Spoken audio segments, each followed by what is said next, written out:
njengamadoda isifundisa ukuthi indlela ibuzwa kwabaphambili. Ukuthi indlela ibuzwa kwabaphambili kusho ukuthini na? Kusho ukuthi you imitate i-role model yakho. Yabona leli gama lo role model ke lishiwo ngesilungu. Kahle kahle udondolo. Uyabona njengoba ngizela ngiphethe udondolo engizimelela ngalo. Uma ngathi ngithi ngiyazimelela ebese liyaqhuma lolu dondolo, nami ngizowa ngoba lento engizimelele ngayo kwayona ayinako ukumelana nesisindo sami.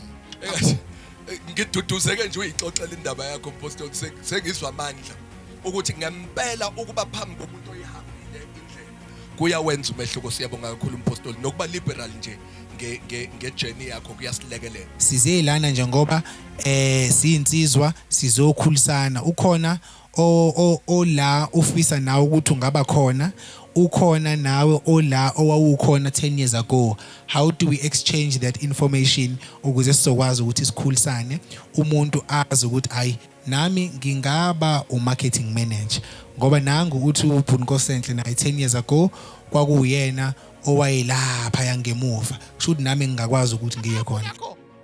Apha ama-Apollo ngithi mina ngiyawushaya kanti mangidase ama-Apollo sebengilandela ngemuva. Bafuna ukubona ukuthi ngenza kanjani. Uyiqaphele izinto oqala ngazo uma usafuna ukuya empumelelweni. Ngangazi ukuthi kuLingiso Mandela God was busy training my voice to become a radio DJ. Ingani ikopela lokho esikwenzayo hayi lokho esikushoyo. So kufanele sihambe kahle in front of them. Amakhosikazi ethu azosihlonipha ngokuthi senze kahle phambi kwabo. And then the rest will follow. So angifuni amadoda aqashe ngesithupha sokuthi uma wengane uzodla imali yengane ukhuluma ngento ongayazi.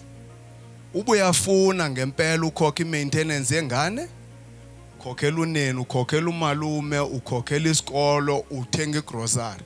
Imali ingayi kuma wengane. Akukho ukuthi imali ye-maintenance ya straight kuma wengane. Sizwena so ngesikhathi. So bafethu azizame nje, number 1, try by all means ukuthi ujwayele ukuphuza amanzi. Zama ukusemandleni usijwayele. Ngiyazi ukuthi njengoba kubanda amanzi madoda ayinkinga kakhulu, mambi futhi.